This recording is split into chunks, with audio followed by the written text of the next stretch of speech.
Assalamualaikum warahmatullahi ta'ala wabarakatuh. Alhamdulillah, kita berjumpa lagi dalam program Ustadz Menjawab, di mana kita akan ngobrol santai terkait dengan permasalahan sehari-hari yang akan kita ulas, kita bahas melalui kacamata Islam. Dan pada kesempatan kali ini kita akan bahas satu permasalahan yang sepertinya relate bagi semua orang, yakni bagaimana iman ini dapat mengatur kita agar bijak dalam mengelola waktu. Karena rasa-rasanya kita terkadang sering merasa selama menjalani kehidupan ini hari demi hari kok 24 jam ini rasanya nggak cukup. Kok kelihatannya kok 24 jam ini terasa begitu cepat. Lantas bagaimana kita harusnya menggunakan waktu ini secara bijak, dan bagaimana waktu kita akan berkah. Maka dalam kesempatan kali ini akan kita bahas secara lebih mendalam dari sudut pandang Islam. Dan alhamdulillah sudah hadir bersama kita ada Ustadz Hasan bin Alwi Alidrus yang akan membersamai kita untuk mengulik bagaimana Islam memandang waktu. Sebelumnya apa kabar Ustadz? Sehat? Alhamdulillah Ustadz. Di sini kita akan ngobrol nyantai Ustadz terkait bagaimana Islam ini memandang waktu. Nah, kalau kita lihat Ustadz, di dalam Al-Quran itu ada banyak sekali Allah bersumpah menggunakan waktu-waktu Ustadz. Ada wal asri, ada wal fajri, walayalin ashri, dan lain sebagainya. Nah, kira-kira bagaimana Islam memandang waktu tersebut, dan apa makna sumpah Allah menggunakan waktu-waktu tersebut? Seberapa besar waktu ini dipandang atau dianggap di dalam Islam Ustadz? Insyaallah. Masyaallah, alhamdulillah, wassalatu ala rasulillah sayyidina Muhammad bin Abdillah. Subhanaka la ilma lana illa ma 'allamtana innaka antal alimul hakim. Ya, luar biasa. Yang jadi yang akan kita bahas perkara masalah waktu, dan tentunya perkara yang telah dipakai oleh Allah Subhanahu wa taala dalam sumpah di dalam Al-Qur'annya pasti sesuatu yang istimewa. Apapun yang dipakai sama Allah di dalam sumpahnya ini pasti menjadi sesuatu yang mulia yang harus kita perhatikan itu. Bagaimana Allah bersumpah dengan matahari, Allah Subhanahu wa taala bersumpah dengan rembulan. Kalau kita lihat, ya banyak sekali ilmu yang dikeluarkan daripada matahari tersebut, kemudian pengaruh daripada matahari tersebut. Dan Allah juga bersumpah ya pada tema ini dengan waktu. Ada kalimat wal fajr, ada juga dengan waktunya Nabi Muhammad SAW, la amruka. Ada juga yang lebih penting, yang lebih istimewa di dalam surat Al-Asr, yang mana surat ini kata Imam Syafi'i, seandainya manusia mau merenungi daripada satu surat ini saja maka cukup baginya, kata Imam Syafi'i. Saking ampuhnya ini surat, banyaknya ilmu yang banyaknya ilmu, dan cukup baginya untuk keselamatan dunia dan akhirat, kata Imam Syafi'i. Dalam awal ayatnya saja Allah bersumpah wal asri. Apa itu al asr? Asr ini kalau orang-orang Arab ini bilang alladzi yu'asiruna fahuwal asr. Yang kita hidup di zaman sekarang itu adalah al asr. Artinya kita sekarang ini ya al asr ini yang dipakai sumpah sama Allah, ya kita ini yang sekarang, waktu yang sekarang. Beda dengan wal fajar dan yang lain-lain, kalau itu menunjukkan satu waktu sendiri. Tapi kalau wal asr, Allah bersumpah demi masa, artinya demi waktu kau hidup di situ. Kenapa kok Allah bersumpah di situ? Karena satu-satunya modal kita itu ya waktu kita sekarang. Karena waktu kita yang telah lalu itu juga bukan tidak bisa kita kembalikan. Waktu kita yang akan datang tidak ada yang menjamin. Tidak ada yang menjamin kita akan sampai di waktu yang akan datang. Sehingga satu-satunya modal kita, kalau ditanya umurmu ini berapa? Umurku ini ya sekarang ini. Kalau aku sia-sia akan tidak ada yang menjamin aku bisa hidup yang akan datang, ataupun yang lalu juga tidak bisa kita kembalikan. Sehingga karena istimewanya perkara tersebut, satu-satunya kesempatan manusia, maka Allah bersumpah dengan kalimat wal asr ini. Nah, berarti al-asr ini menjadi modal terbesar kita dalam menjalani kehidupan dunia itu tadi. Nah, jadi ketika Allah Subhanahu wa taala tadi seperti yang antum jelaskan bersumpah menggunakan masa yang kita hidup di dalamnya, Tapi banyak orang yang kemudian merasa bahwasanya selama hidup satu hari misalnya 24 jam begitu, mereka kadang tidak menyadari waktu berjalan begitu cepat. Ya kadang harusnya mereka melakukan amalan-amalan tertentu, melakukan aktivitas-aktivitas yang mungkin mendekatkan diri mereka kepada Allah, meningkatkan kualitas hidup, tapi mereka beralasan nggak sempat. Mereka beralasan, oh waktu saya sudah penuh dan lain sebagainya. Nah, gimana menurut antum Ustaz, ada nggak pola pikir yang salah dalam hal ini ketika mereka mengatakan nggak sempat di dalam nggak ada waktu dan lain sebagainya, padahal 24 jam di tangan banyak orang kita sudah lihat para ulama, para kekasih-kasih Allah 24 jam bagi mereka itu sangat berkah, sedangkan di kita kadang 24 jam itu sangat cepat Ustaz. Perkara masalah waktu tadi, orang-orang mengeluh banyak, apalagi orang zaman sekarang mengatakan bahwasanya kita ini sibuk, tidak punya waktu, tidak bisa membagi waktu dan yang lain-lain. Dikatakan memang sejatinya waktu seperti itu, sebagaimana yang didefinisikan sama para ulama. Kita pernah dengar al-waktu kasayf, ya kan, waktu ini seperti pedang. Tapi sebagian para ulama meralat daripada ucapan tersebut dengan mengatakan al-waktu kasail. Waktu ini seperti sungai yang memotong jalan, atau seperti ya air banjir itu akan memotong jalan sungai. Fa in lam taqtahu, kalau kalian tidak menerobos sungai tersebut, maka sungai tersebut akan selamanya memotong jalanmu. Permisalan dengan waktu juga seperti itu. Kalau kita sendiri yang tidak mengatur waktu tersebut atau tidak mempersiapkan diri kita untuk memaksimalkan waktu tersebut, ya kita akan selamanya tidak memiliki waktu, karena waktunya akan terus berjalan, terus berjalan, tidak ada berhentinya. Sehingga kita sendiri yang harus mempersiapkan waktu, bukan menunggu waktu kosong. Terkadang ya, kata Rasulullah SAW, dua nikmat ini yang seseorang banyak tertipunya. Nikmatani maghbubun fina katsirun minan nas. Dua nikmat yang manusia ini banyak tertipu. Yang pertama kesehatan. Kesehatan, ya, seorang dikasih kesehatan sama Allah Subhanahu wa taala, tapi tidak merasa istimewa kesehatan tersebut. Sampai nanti ketika jatuh sakit baru menyesal. Yang kedua al-faragh, waktu luang. Banyak waktu luang yang selama ini kita sia-siakan ternyata. Kita pakai buat banyaknya main HP-an ataupun duduk nongkrong pembahasan yang tidak ada manfaatnya.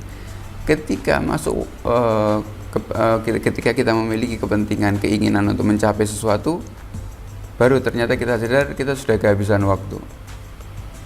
Artinya waktu kita ini banyak kita pakai bukan sesuatu yang bermanfaat, tapi banyak terbuang sia-sia. Berarti sekiranya kita itu harus punya keberanian untuk memotong waktu dari Ustaz ya. Karena kalau kita hanya menjalani biasa-biasa aja, nggak punya langkah untuk memotong waktu tadi, maka otomatis kita akan terus terlena dengan waktu yang berjalan tanpa kita sadari. Ya, kesadaran tadi itu juga penting berarti Ustaz. Nah, berkaitan dengan kesadaran akan pentingnya waktu, bahwasanya waktu itu juga dalam satu hari juga tidak mungkin nambah, tidak mungkin kurang, 24 jam, dan kita juga nggak tahu jatah waktu kita di dunia ini berapa lama. Nah, bagaimana caranya kita agar menyeimbangkan urusan dunia dan akhirat dalam 24 jam ini Ustaz? Karena tentunya kita sebagai seorang manusia, banyak mungkin pemirsa di sini yang mereka ada kesibukan, mereka ada pekerjaan dan lain sebagainya. Nah, bagaimana menyeimbangkan urusan dunia akhirat yang berkaitan dengan waktu ini Ustaz? Ya, tentunya seseorang mukmin, seseorang muslim, kita sudah diajarkan di dalam agama kita ini untuk seseorang ini memiliki keseimbangan di dalam mengatur waktunya. Bahkan mulai daripada kita akil baligh, kita sudah diatur sama Allah Subhanahu wa taala tentang perkara-perkara ibadah. Untuk akhirat dikasih kita waktu bagaimana ibadah yang berkaitan dengan waktu, yaitu salat. Inna salata kanat al mu'minina kitabun mawquta. Kata Allah Subhanahu wa taala, salat ini kewajiban bagi seorang mukmin yang sudah ditentukan waktunya. Tentunya di sini ada disiplin waktu.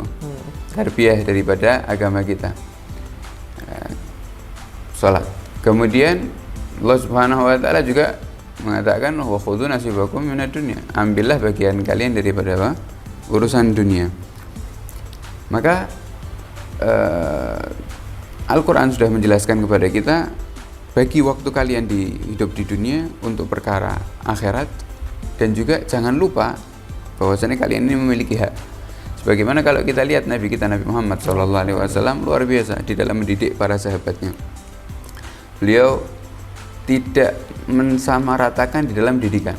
Ada sahabat yang dididik menjadi ulama, ada sahabat yang dididik menjadi pedagang, ada sahabat yang dididik menjadi panglima perang.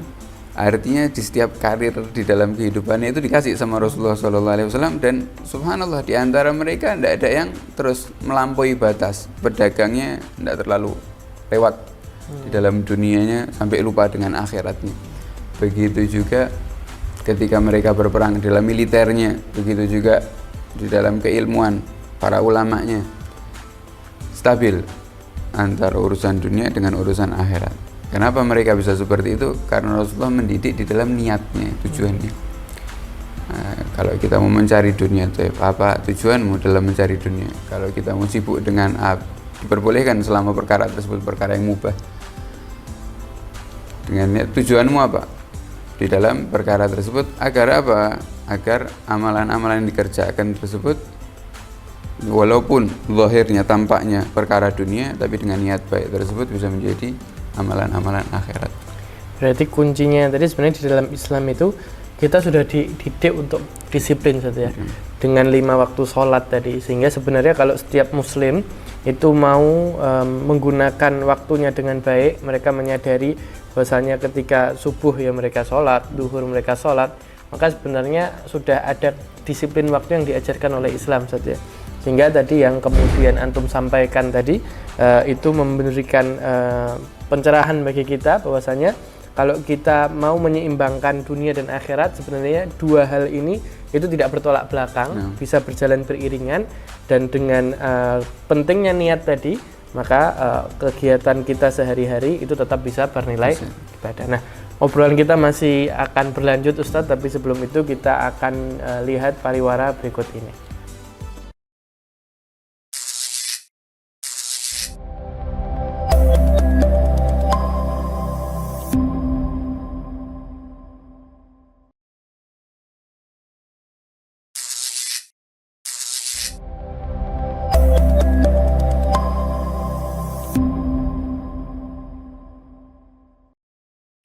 Pemirsa TV 10 yang dirahmati Allah Subhanahu wa taala, alhamdulillah kita masih akan membahas berbagai macam permasalahan yang berkaitan dengan waktu dengan sudut pandang Islam bersama Ustadz Hasan bin Alwi Al-Idrus.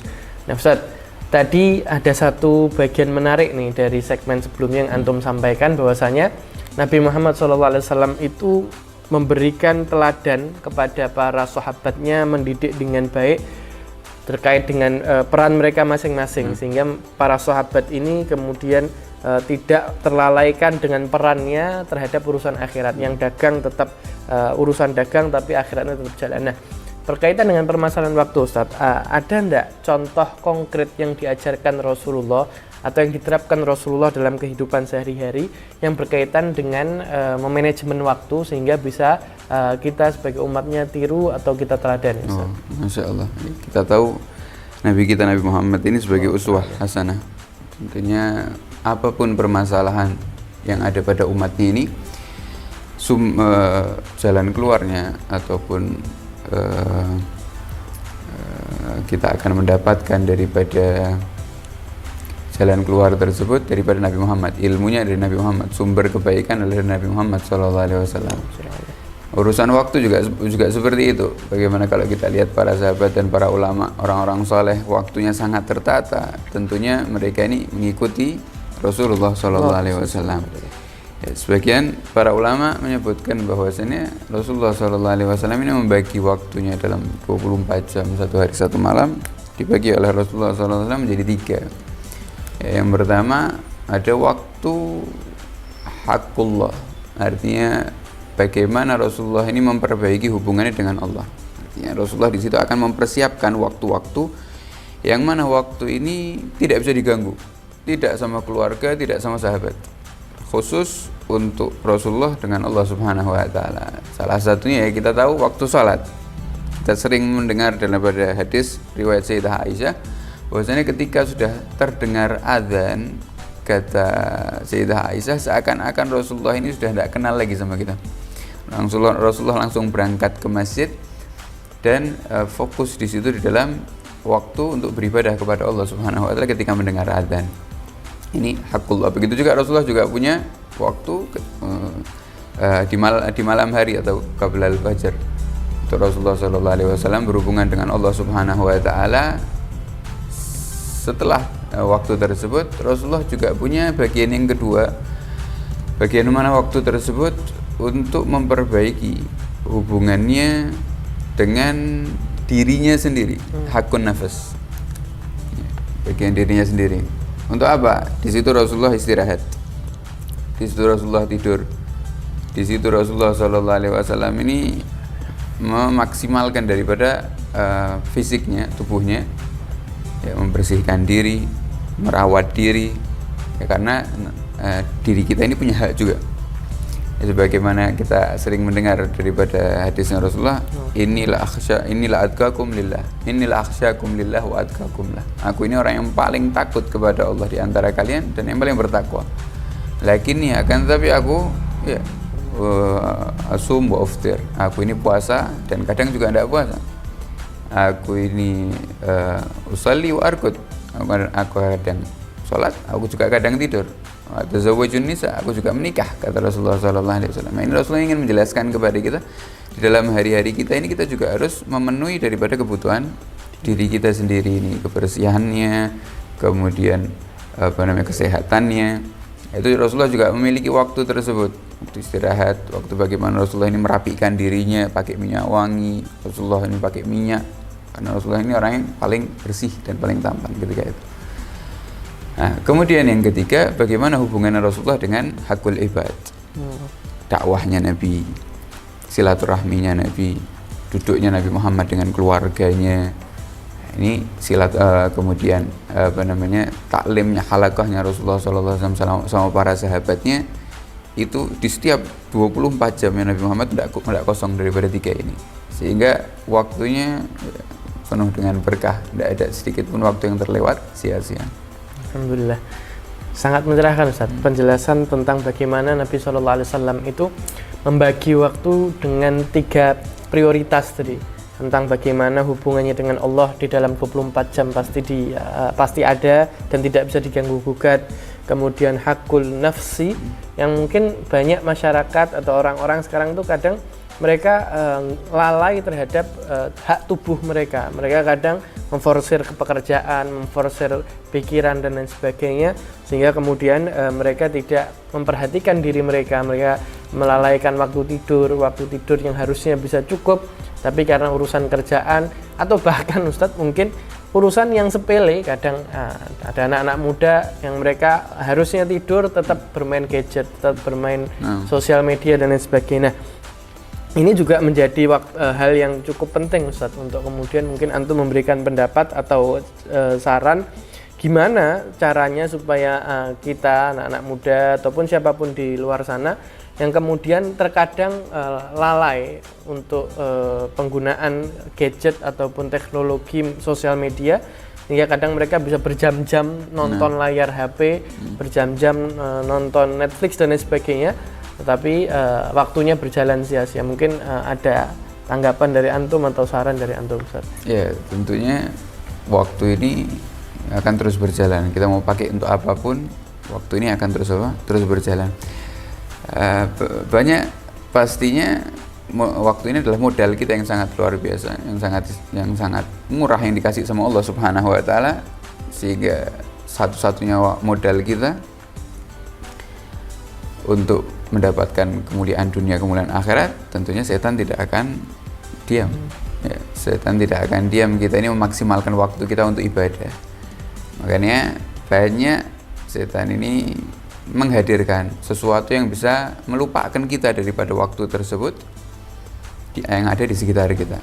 Kita tidak sengaja duduk, kita niatnya cuma membalesi WhatsApp, tapi tiba-tiba nge-scroll, ngelihat di story-nya orang-orang sampai setengah jam waktu kita hilang, 1 jam waktu kita hilang. Ya, terus bagaimana kita ini bisa selamat daripada itu semua? Tentunya yang pertama keinginan diri, artinya tekad daripada diri kita. Kita benar-benar mau apa enggak memfokuskan waktu kita ini tidak ada yang sia-sia. Karena kita harus berani ngambil satu keputusan. Tanyakan kepada diri kita, apakah yang ada di dalam isi HP kita ini, gadget kita, laptop kita, ya, tablet kita ini benar-benar sesuatu yang ada manfaatnya, urusan dunia maupun urusan akhirat. Kalaupun ada manfaatnya urusan dunia mau ataupun urusan akhirat, pakai secukupnya. Pakai secukupnya. Kalau ada sesuatu yang melupakan, ya ada dua-duanya, ada urusan dunia, urusan akhirat, juga ada yang melupakan. Ada aplikasi-aplikasi yang melupakan. Kalau aplikasi yang melupakan tersebut selalu dan sering mengganggu kita, lebih baik kita apa?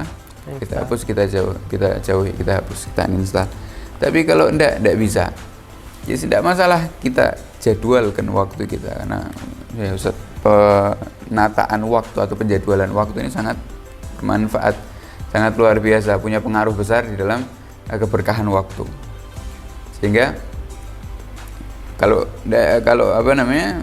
harus kita pakai aplikasi tersebut, ya kita kasih batas waktu, misal 1 jam, 2 jam, selama aplikasi tersebut tidak haram dalam 1 hari 1 malam. Kemudian mulai nanti kita kurangi sedikit demi sedikit sampai kita bisa benar-benar memaksimalkan waktu kita untuk Allah Subhanahu wa taala dan perkara yang bermanfaat. Jadi memang tekad itu sangat penting Ustaz ya.